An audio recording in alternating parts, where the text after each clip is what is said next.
Dr. Linda Seasons, Chair, Cool Board of Governors, Professor Dr. Asha Kanwar, President and CEO of Cool, Yang Berbahagia Professor Ramli Baharom, Vice President, Finance and Planning OUM and Conference Chairman, Honorable Ministers, Excellencies, distinguished guests, ladies and gentlemen. Welcome to the closing ceremony of the 8th Pan-Commonwealth Forum.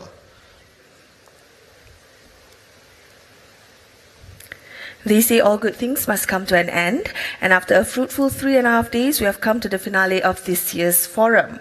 May we now invite Dr. Linda Seasons, Professor Dr. Asha Kanwar, Yang Berbahagia Professor Ramli Baharom, Yang Berbahagia Professor Syahri Abdul Hamid, and Dr. K. Balasubramaniam to the stage for the valedictory session and closing ceremony.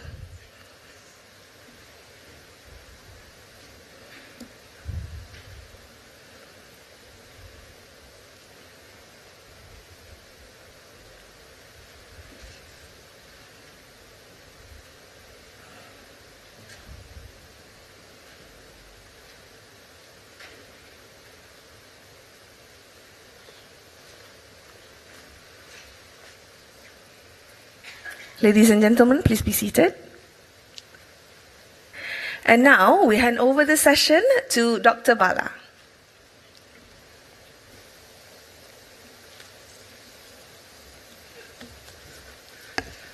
Good afternoon. Good afternoon. Yes, I like that. And I almost hijacked the MC role from them. I'm sorry about that. Thanks a lot. And I now invite Professor Syahri from the Open University of Malaysia also to join this podium to discuss about this declaration. Professor Syahri. Let's give a big hand to Professor Syahri.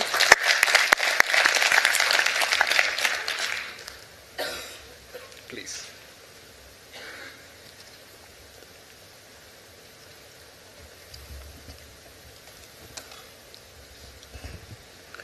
Thank you, Dr. Bala.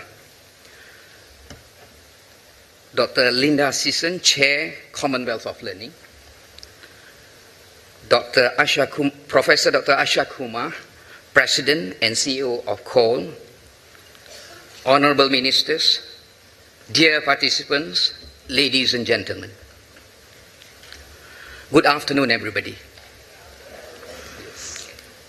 Before actually reading the KL declarations, I would like to share the process that we went through, briefly go through the process that we went through in developing actually the declarations.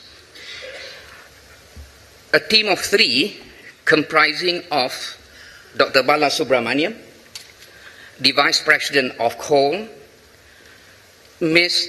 Stamenka Ulvik Trumbik of UNESCO, and I, Syahri Abdul Hamid from Open University Malaysia, have been entrusted with the task of coming up with the draft of the Kuala Lumpur Declaration. We first actually came up with a skeletal draft of the declaration, and as the conference progresses each day, we took note of the major issues that was addressed by various parties, in particular from the keynote addresses that was delivered, and we used those information that we gathered to beef up actually the declaration that was raised during the point, and at the end of each day we share actually what we have drafted with actually the participant, including actually the Honorable Minister, for suggestions for improvements. And all this, the relevant suggestions and improvement have been actually incorporated in the declarations that we are going to share with you today. I would like now give the opportunity to Dr. Bala to share actually the preambles of the declaration. You can be you. No, you have to clap after we finish everything. Thank you.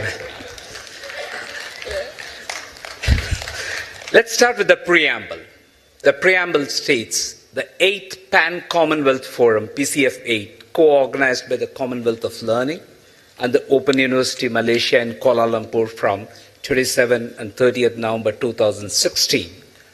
Mindful of the following international statements, including the Charter of the Commonwealth 2013, which recognizes the necessity of affordable education for sustainable development. The UN Sustainable Development Goals, SDGs, in particular SDG 4 of ensuring inclusive and equitable quality education and promote lifelong learning opportunities for all. UNESCO Incheon Declaration and Framework for Action Education 2030, which sets as targets 4.3 that by 2030 ensure equal access for all affordable and quality technical, vocational and tertiary education, including university education, and elaborates that a well-established, properly regulated tertiary education system supported by technology, open educational resources, and distance education can increase access, equity, quality, and relevance. The 2012 UNESCO called Paris Declaration on Open Education Resources, which advocates that states, quote, facilitate enabling environments for the use of information and communication technologies, ICT, unquote. Professor, I'll take it up. Thank you. We came up with a 10-point declarations. I will share with you the first 5. 1. We recommend that the government, institutions and private sector and civil society to promote lifelong learning through the widespread availability of appropriate technologies and multilingual opportunities in formal, non-formal and informal learning, which are open to people, open to places, open to methods and open to ideas. Second, reinforce market-driven skills development using open and distant learning and blended flexible learning in collaboration with education, industry, agriculture, and service sectors to empower and ensure sustainable livelihood for all.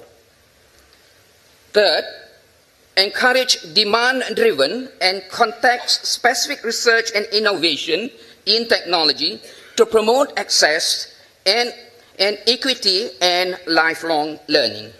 Fourth, institutionalize a quality culture in ODL system focusing on learners' learning outcomes. Fifth, support teacher education and in-service teacher training with ODL and blended flexible learning and increase in the supply of qualified teachers. Please. The 6th point is mainstream the use of open educational resources, OER, by developing strategies and policies at governmental and institutional level to enhance the quality while potentially reducing the cost of education. The 7th point is emphasize the key role of leadership in strengthening learner-centered ODL, which can widen access, enhance equity, and gain respectability. The 8th point, ensure that education of women and girls through ODL is given utmost importance with targeted approach in support of SDG 5. The 9th point is strengthen ODL that is inclusive and accessible to all persons with disabilities.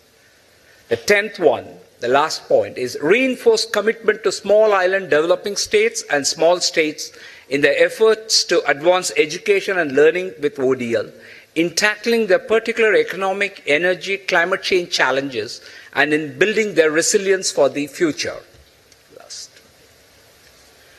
Thus, the 10-point declaration. We urge that the above recommendations which I've read be brought to the attention of the next meetings of the Commonwealth Conference of Education Ministers, CCEM, and Commonwealth Heads of Governments meeting CHOGM for further considerations and implementation. Now, thank you. This has been discussed through Facebook, social media, and we also received responses from various participants, and not only from participants here, even people who were not here from other parts of the world responded to that, and we have taken all those ideas. The idea is to keep it more at a generic level than go into the specific level, and that's how this declaration we have arrived at. And we would like somebody to endorse this declaration. Yes. If you could stand and endorse this. Yes, Honorable Minister.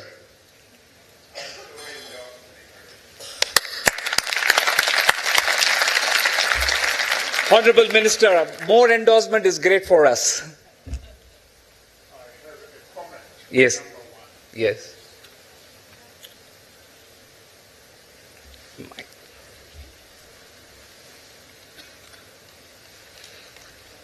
If you don't mind, let's go back to number 1.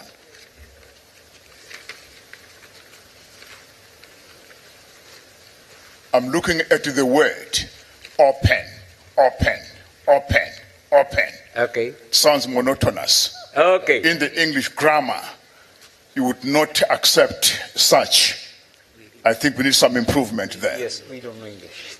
Professor, we agree with this. We'll change that, and it'll be open to people, to places, to methods, and to ideas. Thank you. And since the idea has been adopted, we would like all of you to second it. Could you say aye? Aye. Oh, great. Thank you, Professor Shari, for all these things. We'll make those corrections and we'll distribute them. okay, Thank you. Thank you. Yes. Good, thanks a lot. Now we would like to invite representatives of 3 governments to come and talk about the take-home message from the Pan-Commonwealth Forum.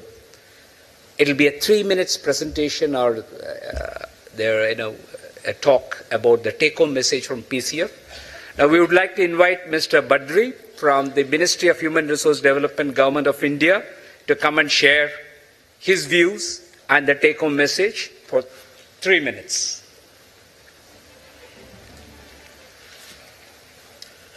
Please, Mr. Badri. Honorable Ministers, Chair BOG Call, President and CEO Call, all senior officials, senior academicians from the globe. During these 3 days, a lot of good things have happened. A lot of good ideas have been exchanged. And for that, from core of heart and from my country, I would like to congratulate Commonwealth of Learning and Open University Malaysia for giving this big platform to all of us to discuss the variety of issues on open and distance learning, need of the OER, MOOCs, in terms of the sustainable development. As you are aware that throughout the world, the paradigm shift is on in imparting quality education from various means. And when we talk about the quality education, the deliverance of that becomes very important, relevant, and how quickly that delivery is done, that becomes the catalyzing factor in the learning processes and learning modes.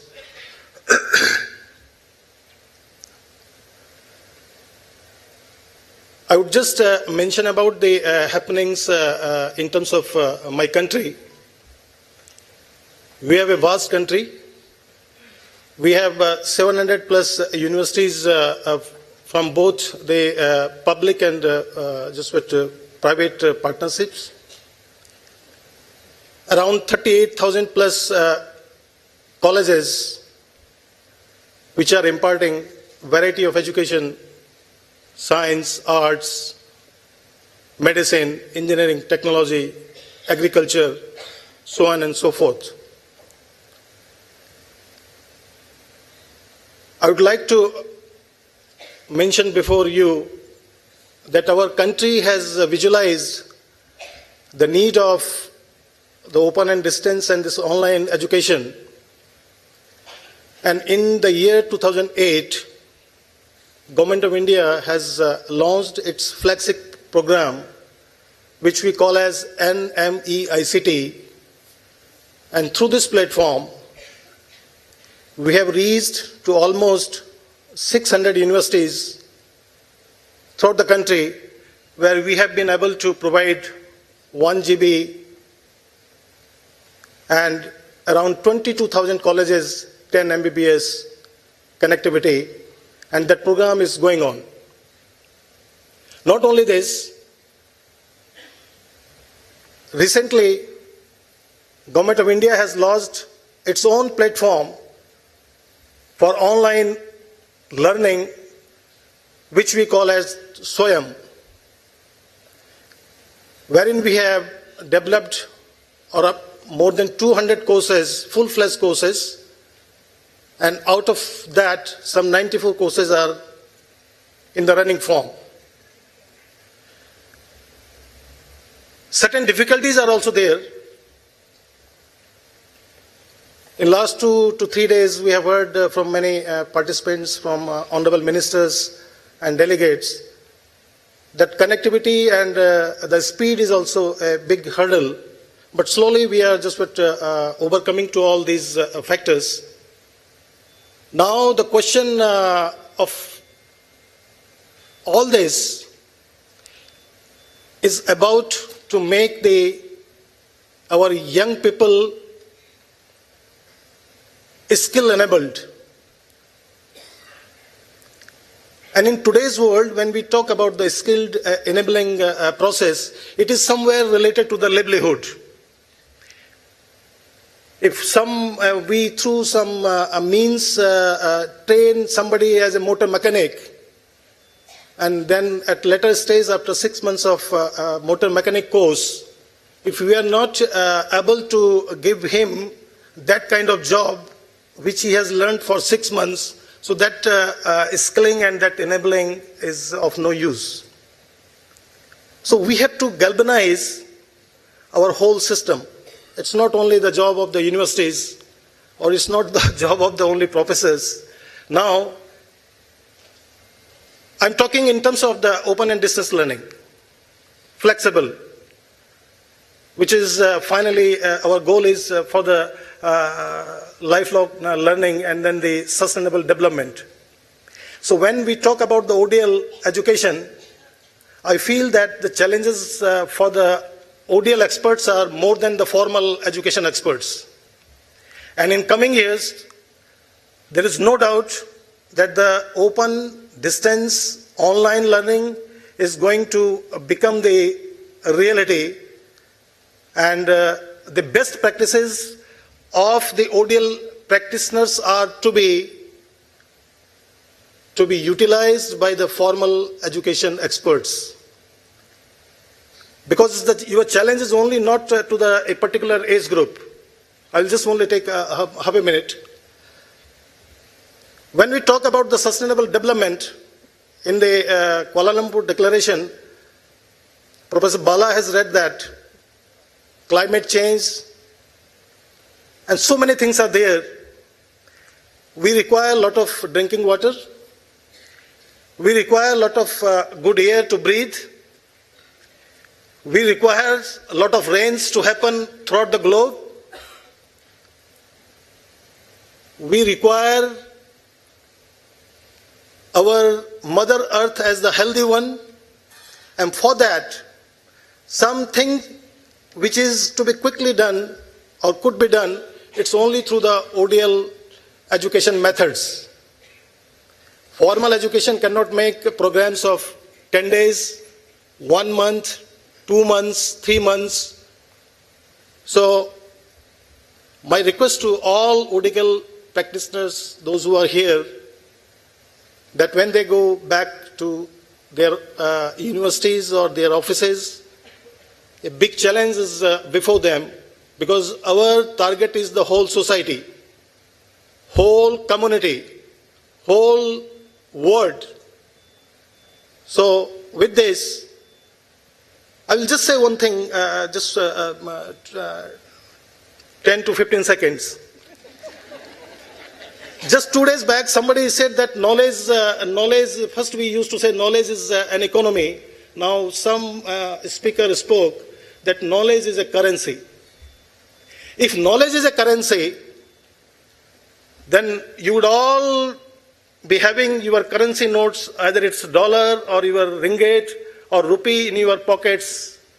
There is a promise written on your rupee, on your dollar, that the government promises to have the value of this piece of paper, $50, 20 ringgit, 100 rupees. So we have to produce our products, so-called stakeholders, students, in such a way that when they are given that certificate, it should be the responsibility of the university which is producing that output, that that piece of paper has actually the value of 3-month certificate course, 6-month certificate course, 1-year diploma or 3-year degree program. No one can deny the value of that particular program like the value of the currency. That's all. Thank you very much. Thanks a lot, Mr. Badri. I think that macro picture is very essential. I think we are, from an output-oriented approach, we are moving towards an outcome and an impact-oriented approach. And it's very heartening to see a higher level official like Mr. Badri talking about this in a big way. And I think definitely the KL declaration and the PCF's, the ideas which generated should help you. Thanks a lot for that, and we are looking forward to more cooperation. Now, we go to one of the other biggest country from Africa, and I would like to invite Dr. Olamide Adesina of the National University Commission of Nigeria to come and describe the take-home message from this. Let's give a big hand to her.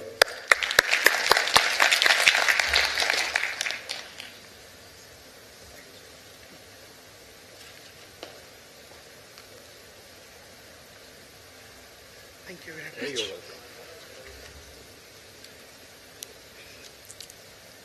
Honorable Ministers present, and the Honorable Minister of Education, of State for Education in Nigeria, Professor Anthony Onwoka, the Chair of COAL and the President of COAL, Professor Asha Kanwar, participants. I've been told to talk on what our take-home is, our general impression and our take-home from this conference.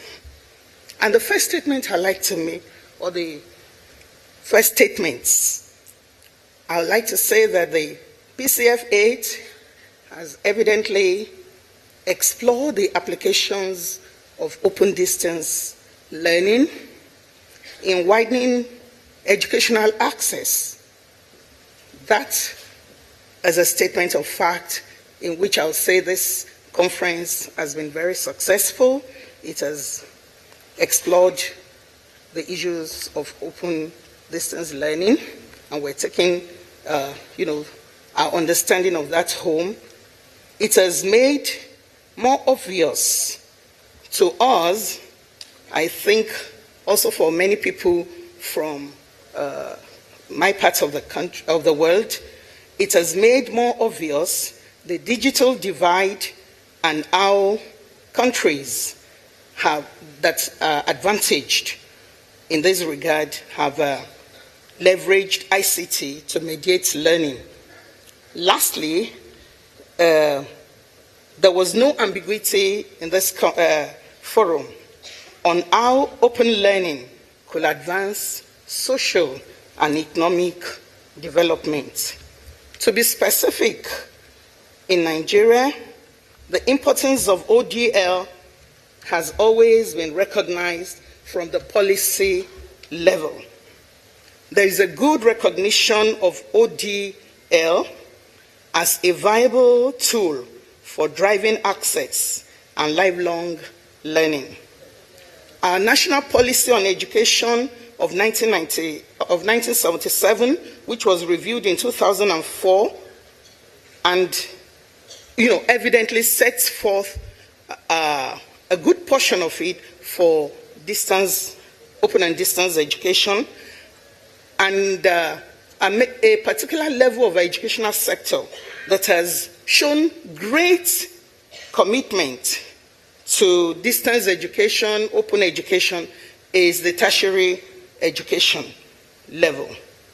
The commission that is in charge of university education in Nigeria in 2009 had a quality assurance guideline for the regulation of distance education. And in Nigeria, we have a unimodel institution, which is a national open university, but we have 8 universities that run the dual mode.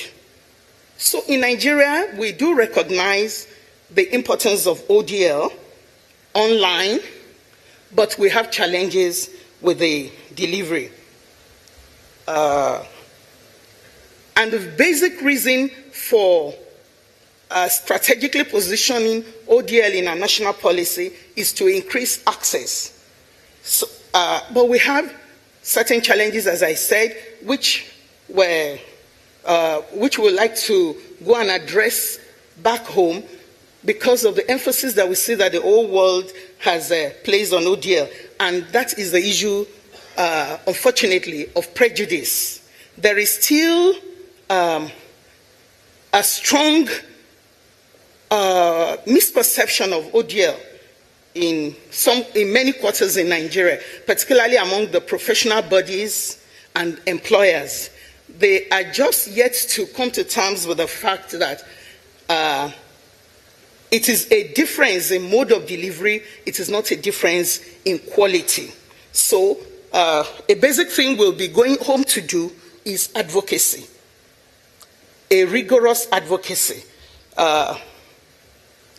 And we know that traditional face-to-face universities too can even buy into ODL pedagogy, and it will only enhance the teaching. So it is necessary for us to go and have a plan of action that will make ODL permeate and percolate the system.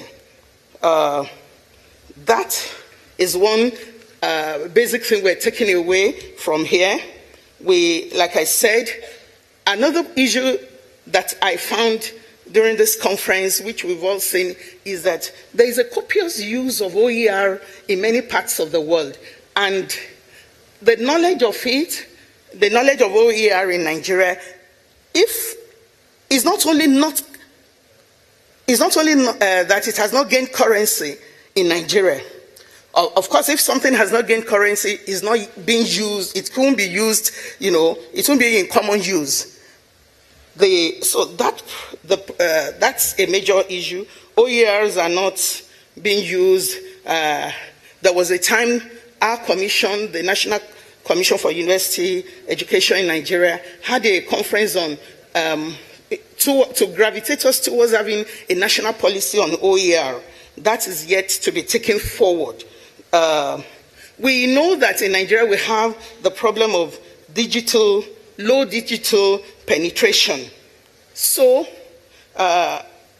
another issue we took from here is that ODL, online flexible learning, can obviously help to increase knowledge of and reposition the country for its SDG performance. the issue is that if we are going to use flexible learning online, the digital issue is there. So we are hoping that when we get home, we're not going to only engage the Ministry of Education, which is eminently present here, and the person of the minister. So we have no problems about going to make advocacy again for that.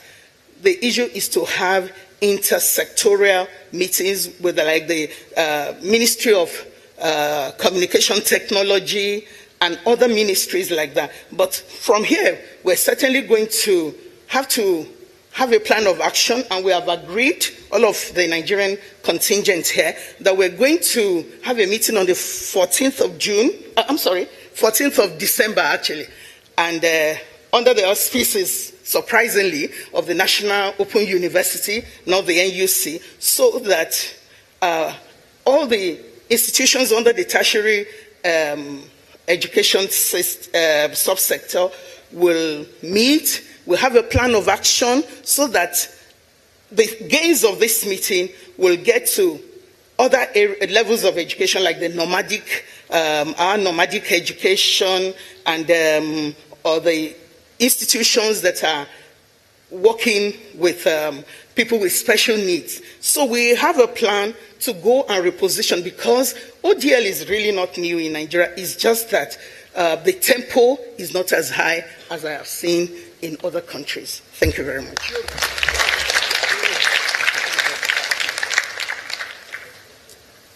Thanks a lot, Dr. Addison. I think when Mr. Badri talked about the macro level outcomes, looking at the sustainable development, I think the strategy which Dr. Addison had talked about is a multi-sectoral approach. It's not just with the education alone. In coal, I'm notorious for being very cynical about PCF, pessimistic this thing. I think now I'm a converted person after coming here. Thanks a lot for that. And now I would like to invite Ms. Trudy Van Wyk, for a Chief Director in the Department of Higher Education and Training in Government of South Africa.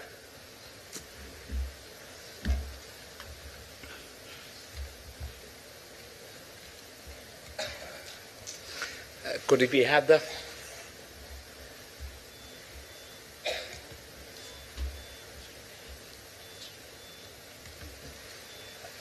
Could we have the slide, please? Yes.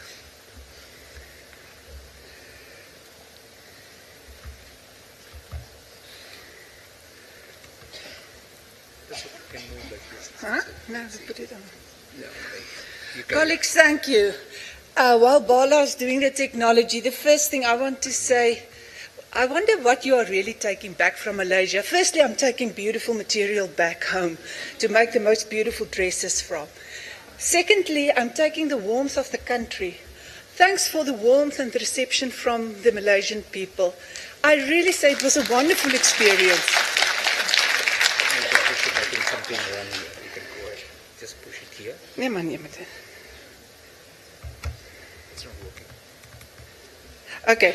I'm taking the warmth of the Malaysian people and the beautiful country. We were very fortunate to travel up to Penang and see a part of your beautiful tropical country. Thanks also for the reception that we had right through the country. I really appreciate that. And I hope somebody can help me with the technology, please. Again, a Malaysian.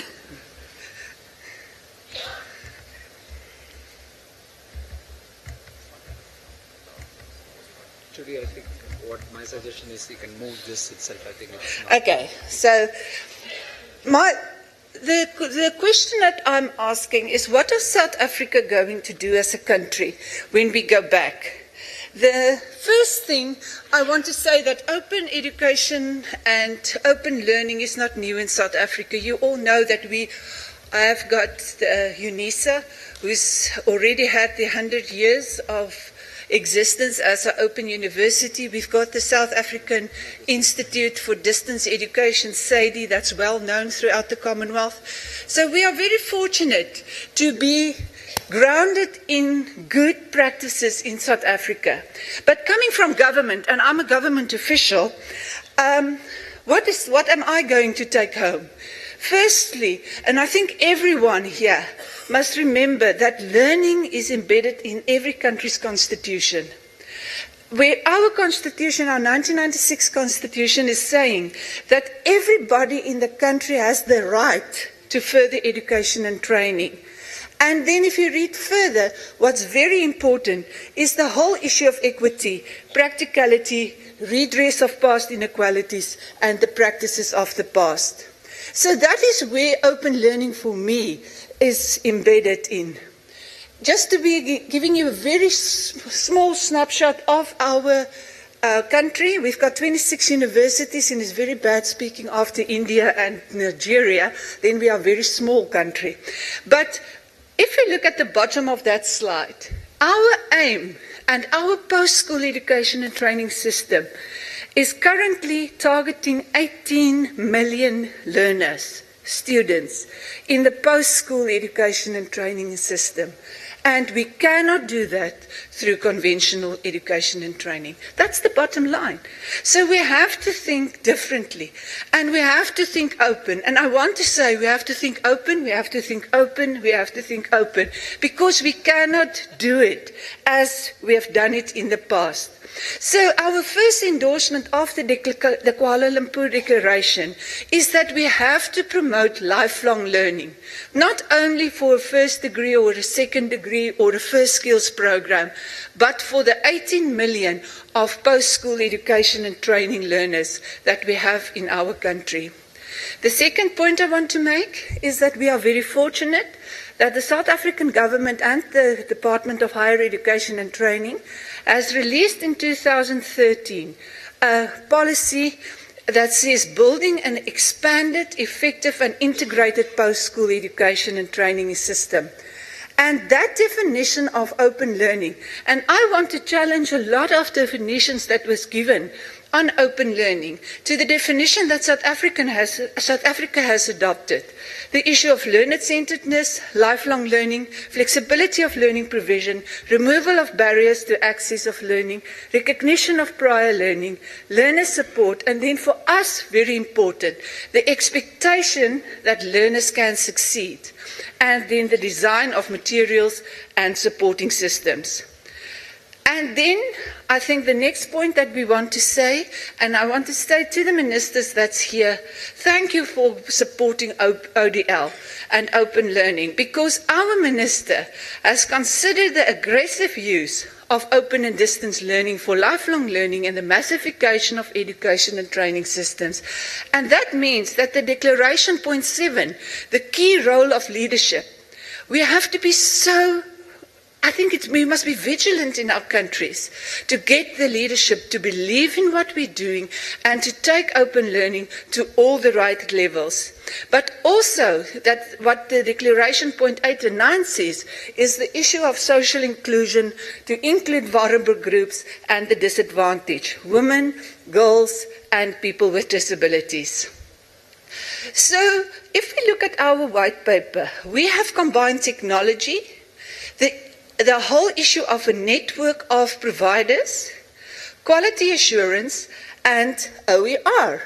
It's already written in our policy. So Asha, we have already done it in South Africa.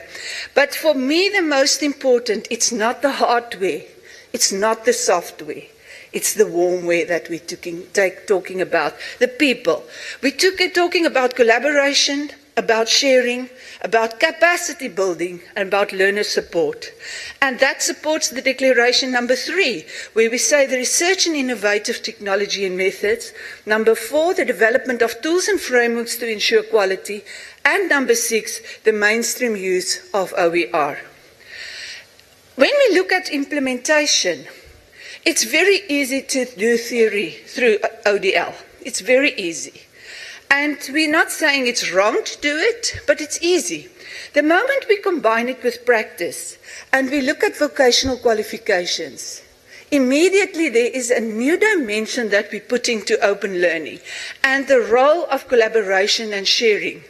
But for us in South Africa, the third dimension, work-integrated learning and the development of occupational qualifications has bring a total new dimension. And it's very exciting also to say in the nucleus of those three lies the college lecturer and the teacher capacity building.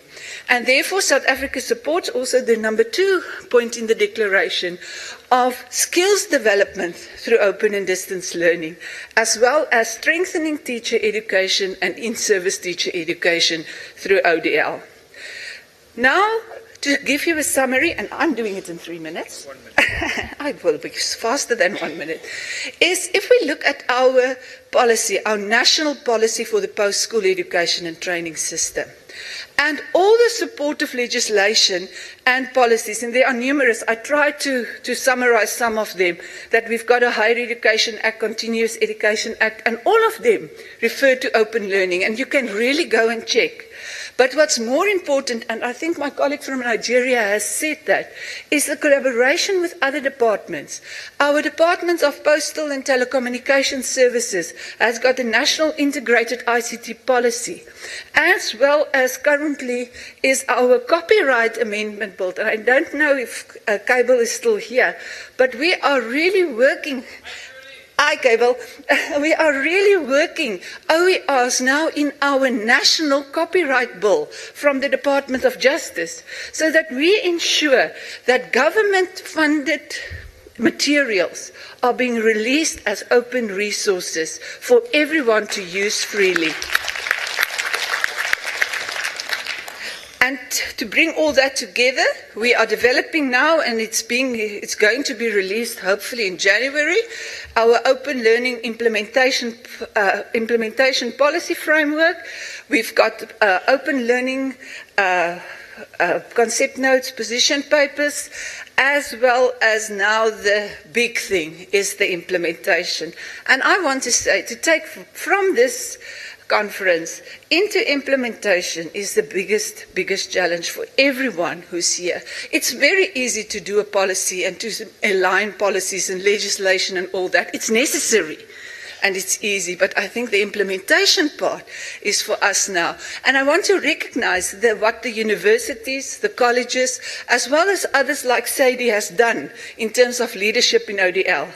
We are looking at the implementation of a national open learning system, the use of ODL for occupational qualifications, for adult qualifications, and scarce subject.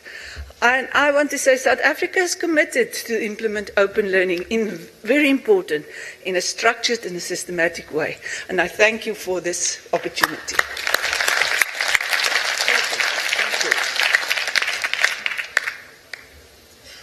Thanks a lot. I think the next PCF, when we have the next PCF, we would like to take a stock of this. What happened in the next 3 years? How we progressed? To what extent we have progressed? And one important issue which has come is the implementation. How are we addressing this? I think I see even the next PCF is going to be very, very exciting.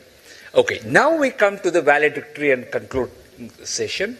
And I would like to invite Dr. Linda Sissons, the chair of the Board of Governors of Commonwealth of Learning, to give her remarks. Let's give a big hand to her.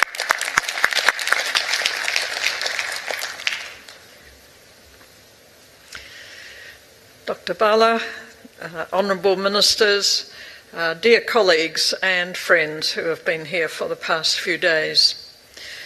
It's a truism, but nonetheless true. The world is undergoing a dramatic shift. Technology is changing everything about how we live, work and play. And the speakers at this conference have challenged us to ensure that education not only keeps pace with change, but leads change. The leadership that we're going to provide needs to include providing access to education for the world's marginalised people, such as the poor, disabled, and those who are forced to leave school early. Our leadership should aim to ensure no one should be invisible, no one should be left behind, and just saying those words makes us realise how important that is. The suggestions for change that we've heard this week include: let's plan for tomorrow's technology and tomorrow's jobs, not simply today's. Let's increase flexibility and pathways to learning. Let's integrate and recognise experiential learning. Let's share resources, and all of our speakers have said that just now. And let's keep costs low. And let's create new industry-based credentials that lead to jobs.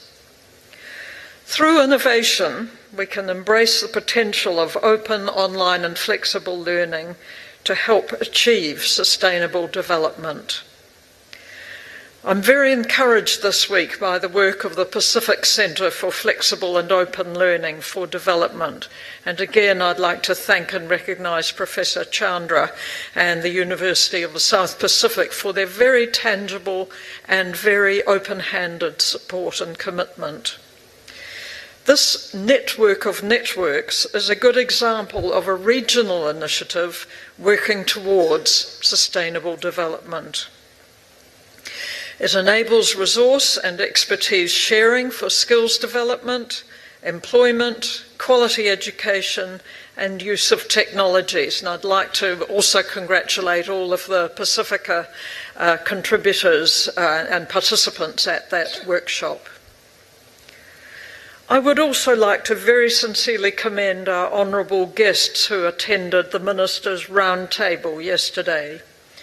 Their overt dedication to improving education and commitment to achieving the Sustainable Development Goals showed their courage, compassion and a deep regard for providing access to quality learning. The Kuala Lumpur Declaration is the highlight of this conference, and I'm so pleased to see the strong support and resolve of all of you present for furthering the role of open and distance learning to expand opportunities for all of our people. With your help and the commitment of all of us, we'll continue to make the world a better place. Thank you. Thank you, Linda. Now to our lovely host, Professor Ramlee. Last 1 year we have been pestering him, and every month we used to have meetings, and ever smiling. I have not seen him frowning. Maybe his staff may know that, but I don't know that. And he will give his remarks. Thank you very much, Dr. Bala. Bismillahirrahmanirrahim. Assalamu alaikum wa rahmatullah wa barakatuh, and good afternoon. Honorable Ministers, Excellencies, Dr. Linda Seasons, Chair of the Board of Governors Call, Professor Dr. Asha Kanwar, President and CEO of Call, distinguished speakers, colleagues, and friends, ladies and gentlemen. First and foremost, I would like to convey heartiest regards from Professor Dato Dr. Mansor Fadzil, our beloved President and Vice-Chancellor of OUM. He also sent his apologies for not being able to be here with us physically this afternoon, but I'm sure he is with us in spirit. And for this session, he has kindly requested me to deliver his speech. So, ladies and gentlemen, I will now read his speech. Assalamu alaikum wa rahmatullahi wa barakatuh, and good afternoon. Over the past 4 days, we have listened to distinguished speakers and experts, shared and exchanged ideas with fellow ODL practitioners, and we have also discussed with colleagues and friends and learn from each other's knowledge and experiences. Indeed, this has been a true privilege for all of us, as it is a rare opportunity for ODL stakeholders from all over Commonwealth and beyond to come together for a singular purpose, such as the Pan-Commonwealth Forum on Open Learning. Going back into history, we, the Commonwealth fraternity, owe our thanks to the Commonwealth of Learning for their efforts in organizing this forum since 1999. And for this PCF8, OUM takes pride in working together with COAL as the co-host of the 8th edition of this forum. As a co-host, I am very happy to report that more than 500 of our friends, colleagues, and ODL stakeholders from 56 countries who have traveled great distances to take part in PCF8 in Kuala Lumpur. Thank you. More than 150 papers were presented over 10 parallel sessions, providing great opportunities for participants to engage in fruitful discussions that encompass the whole spectrum of open, online, and flexible learning. Ladies and gentlemen, this PCF8 program started with a series of pre-conference online forums and 3 face-to-face of pre-conference workshops.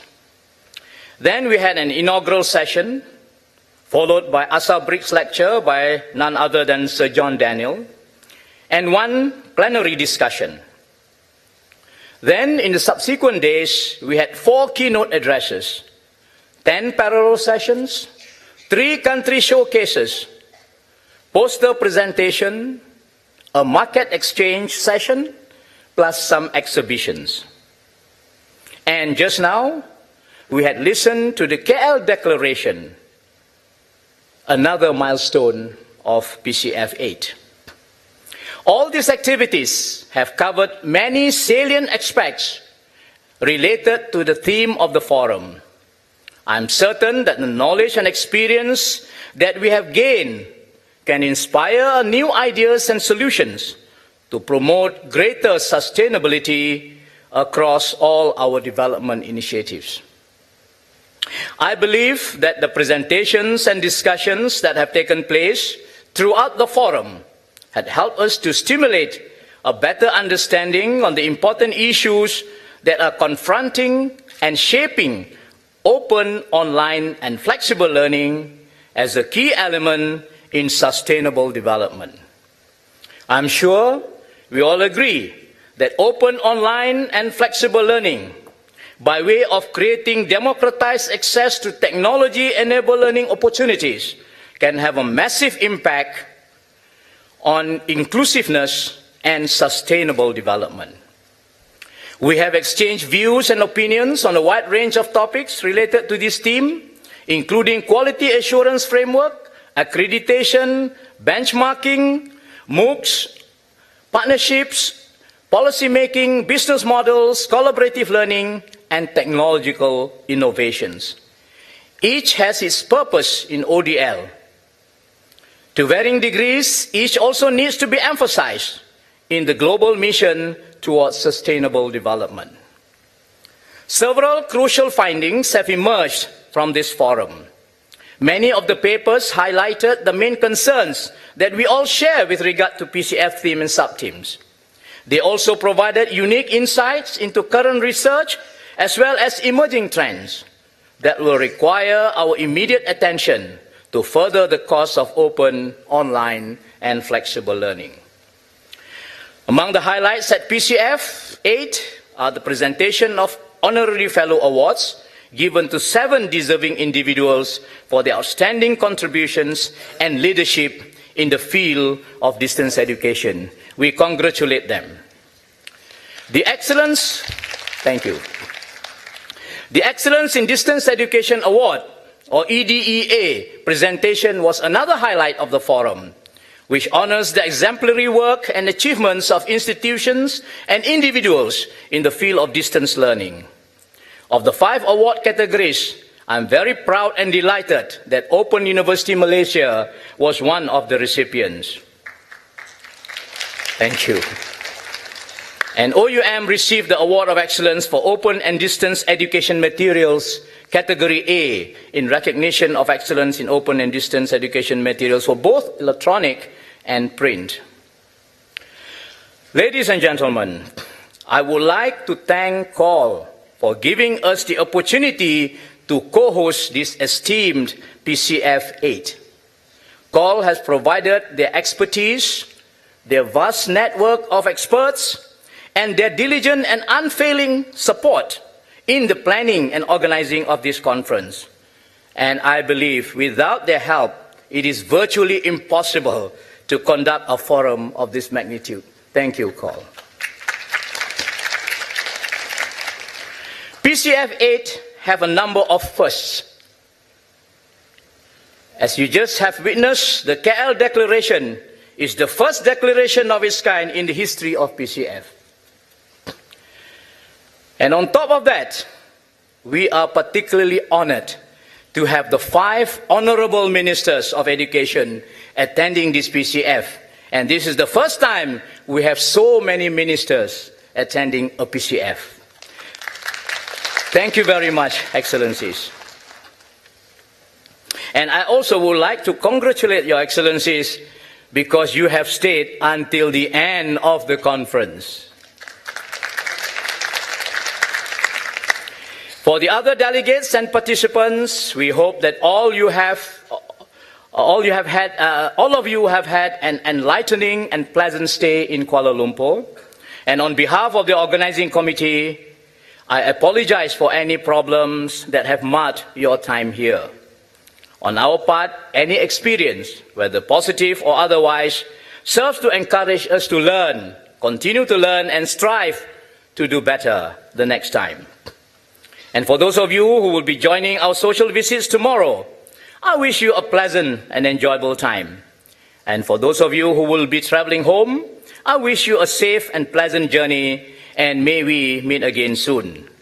And once again, allow me to express my appreciation for showing your support to CALL and OUM. And your active participation in this forum has made it worthwhile endeavor for all of us. And finally, I hope that the friendships that have been renewed and developed among us, partnerships and collaborations that have been built, lessons that have been learned, and ideas that have been shared will empower us towards novel initiatives and innovations in the area that is very close to our hearts, and that is open, online, and flexible learning. Thank you very much.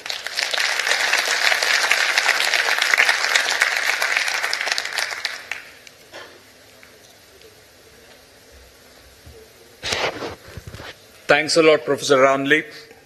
Now, I invite Professor Asha Kanwar, the CEO and President of Commonwealth of Learning, for our concluding presentation and remarks. Yes.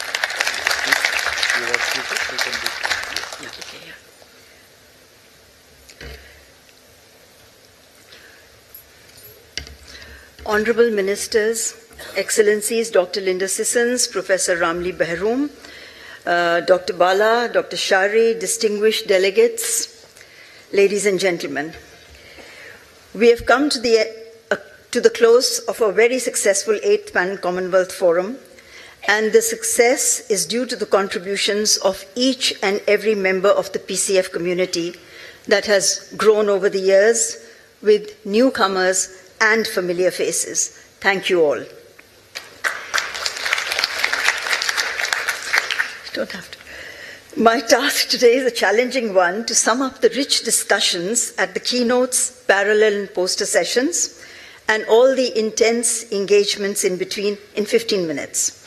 So let's look at the takeaways and prospects which I have prepared with Team CALL. I think you'll agree that we are much clearer today about our theme of how open, online, and flexible learning can best lead to sustainable development than we were 4 days ago. So that is already an important takeaway.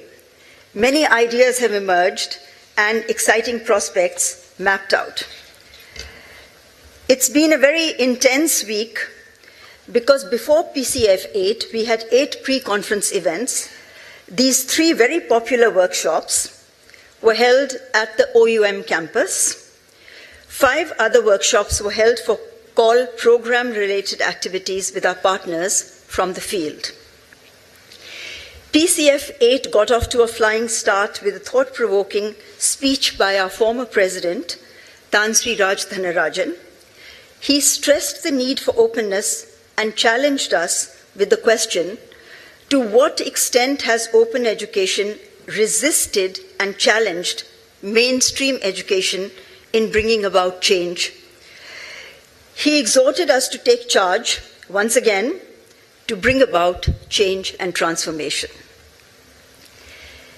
In his inspiring and beautifully structured Asa Briggs lecture dedicated to the memory of one of CALL's founders, Sir John Daniel, also a former president of CALL, took us through the illustrious life and career of Lord Asa Briggs of Lewis. He stressed how Asa Briggs followed the principles of, apologies to the minister, of being open to people, open to places, open to methods, and open to ideas throughout his life. In these days, when the tendency is to close rather than to open, Asa Briggs inspires us to uphold the values of openness. Professor Paul Prinsloo led a very lively discussion with our 3 eminent panelists, Professor Belinda Tynan, Professor Eliphas Bisanda, and Dr. Indrajit Banerjee. The key headlines that emerged from this panel were that the learner should be at the front and center of all our care and efforts, especially learners with disabilities. Another message was that let regulations not close down our system, but let open remain truly open. And finally, going forward, let's leave no one behind. We are very grateful to Dato Seri Idris Juso, Minister of Higher Education, for finding the time to be with us. He is a visionary who is leading a major transformation of higher education in Malaysia. He reminded us that, and I quote, education is getting to be more authentic, there is greater choice, pedagogy has changed. We call it heutagogy nowadays, where you can determine what you want to learn rather than being told what to learn, what to read, and what to do, unquote. Is the ODL community ready for heutagogy and its role in lifelong learning? That's a question for you. The keynote for the first sub-theme on technology and innovation was delivered by Mr. Martin Bean, who represents Australia on CALL's Board of Governors. He's an innovator who thinks about the future of technology and education. He spoke of how learners will make 15 career changes in their lives, which means they will have to take responsibility of their own education, to gain qualifications both formally and informally, deposit them in portfolios with digital badges. He also said that 2016 is the year of the micro-credential. Is the ODL community ready for this innovation? Are we ready to teach for the jobs of the future? Another question. Recommendations from this sub-theme include the following: that technology must lead to more access and more flexibility. We will need to harness the potential of mobile devices and, instead of throwing out traditional technologies, optimize their benefits. This will require a lot of change in our existing systems. Therefore, we need leadership that will be able to guide us through all this change and turbulence. Our host, Dato Professor Mansor Fadzil, addressed the second sub-theme of quality and equity in learning.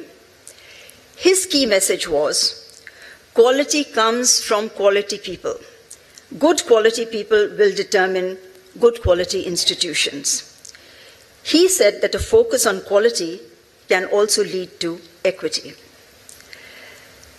There were rich and fiery discussions around this sub-theme, but let me share 4 recommendations.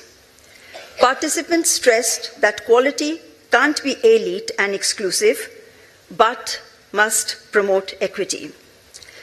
There was an emphasis on paying greater attention to learning styles within the context of lifelong learning.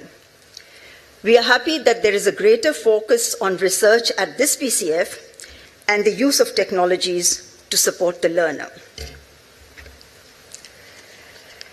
Dr. Fumzile Mlambo Naguka inspired us all with her stirring speech on access and inclusion.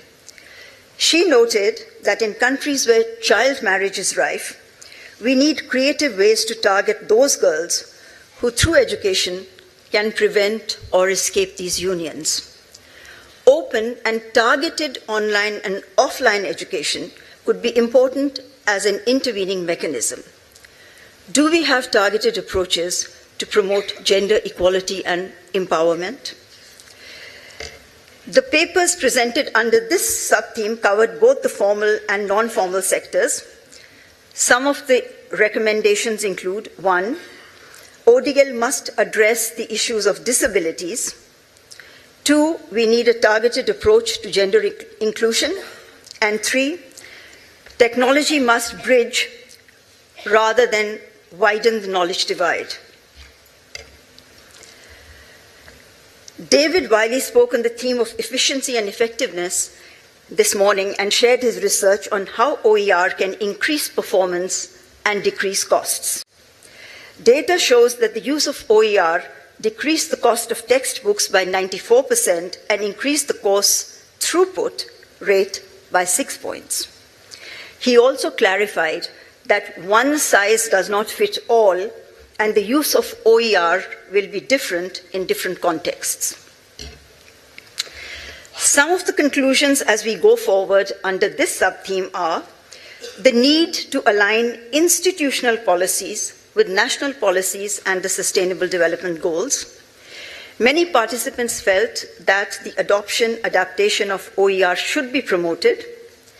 The continuous professional development of teachers will lead to better efficiencies and effectiveness, but in order to measure the outcomes and impact, robust monitoring and evaluation systems are required. The market exchange with 28 visiting points was a vibrant, dynamic, colorful, and loud place. Most delegates enjoyed the opportunity to engage with other members of the community. This gave participants the opportunity not just to see and hear about the amazing initiatives to support sustainable development all over the Commonwealth, but also provided a platform to establish new networks and strengthen existing ones. So, at the close of PCF8, let us reflect on what is different this time and how the world has changed from when we met in Abuja 3 years ago. At that time, we were coming to the close of the Millennium Development Goals. Last year, the international community adopted the Sustainable Development Goals, which will guide the education and development agenda for the next 15 years. Learning analytics and big data, which were then relatively unknown, have now become a real possibility for improving the quality of teaching and learning. Micro-credentials were unheard of at that time, are now becoming a reality. We are now focusing much more on lifelong learning than we were 3 years ago. And what are some of the hens that did not cluck or the birds that did not tweet? One, we did not hear much about answers and concrete solutions to specific challenges. We are still asking questions and focusing on challenges. 2, there was little mention of environmental sustainability and climate change. And 3, the convergence between ODL and campus-based institutions is blurring the boundaries between different types of provision. As more campus institutions are offering distance learning, what will be the niche of ODL providers? Will it be openness? As we go forward, one of the key outcomes of this forum is the KL Declaration, and I'm glad people are already referring to it, which gives us a set of recommendations that we must consider implementing. The future will also require a stronger public-private partnership. And finally, ODL can be a viable means of helping accelerate progress towards achieving sustainable development. As a community, let us become effective advocates for promoting open, online, and flexible learning for increased access, improved quality, better equity, and lower costs in education and training. One of the highlights of this PCF was a roundtable of ministers of education and senior officials. Their deliberations and guidance have helped shape the KL Declaration, which articulates the future that we want. We have enjoyed the warmth and generous hospitality of our Malaysian partners, and we are very grateful to the Ministry of Higher Education and the Malaysian people. Thank you, Malaysia. I would like to thank particularly the many nameless Malaysians, including the staff of the KLCC, who have helped us at every step of the way.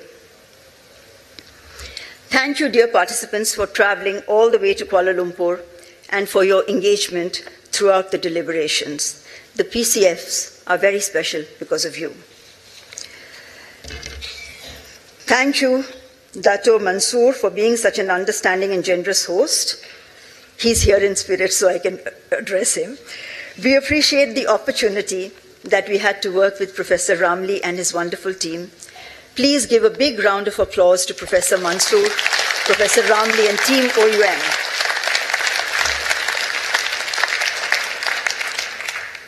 Let me also acknowledge the generous contributions made by our international sponsors and partners, the Open University UK, the University of London, the National Open University of Nigeria, National Institute of Open Schooling India, Association of Commonwealth Universities, and our sister organization, the Commonwealth Foundation.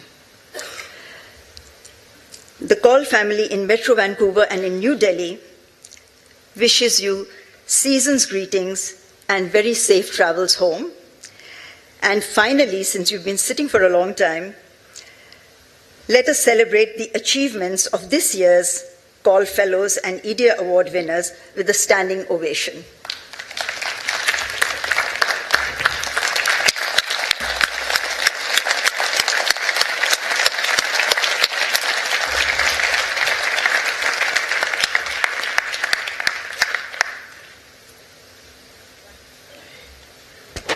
Thank you, Asha.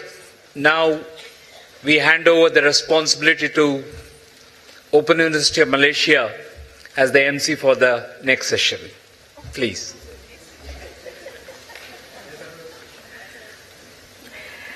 Thank you, Dr. Bala. So now for some exchange of mementos, may we invite Prof. Asha, accompanied by Dr. Linda Sissons, to present some mementos to Prof. Ramli.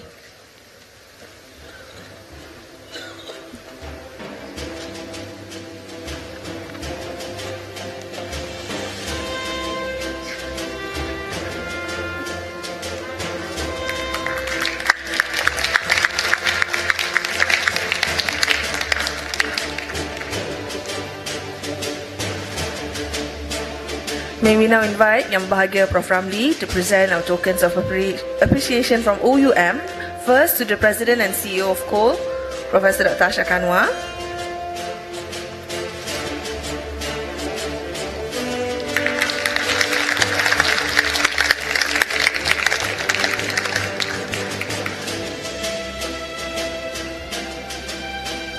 Next, to the Chair of KOL Board of Governors, Dr. Linda Sissons.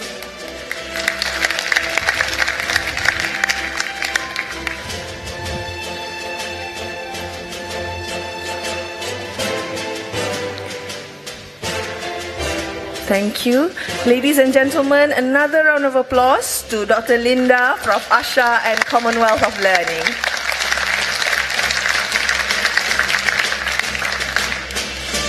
And as for the rest of you, our esteemed forum participants, may the memories and friendship made in this forum stay with you forever. Failing that, there's always, Facebook reminding us what we were up to and what memories to look back to and all that. So for all the montages displayed, as well as the photos taken by our official photographers throughout this event, please visit the PCF8 Facebook page. Just search for the PCF8 or hashtag PCF8 in the Facebook. And last but not least, a short, quick one of messages from our organizers. For your information, there will be a group photo session for both COL and OUM committee members after this closing ceremony. It will be done at Ballroom 1 and 2, where our farewell high tea.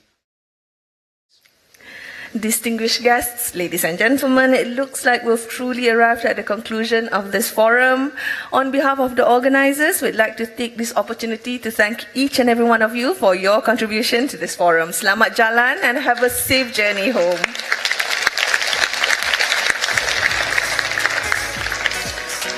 We shall now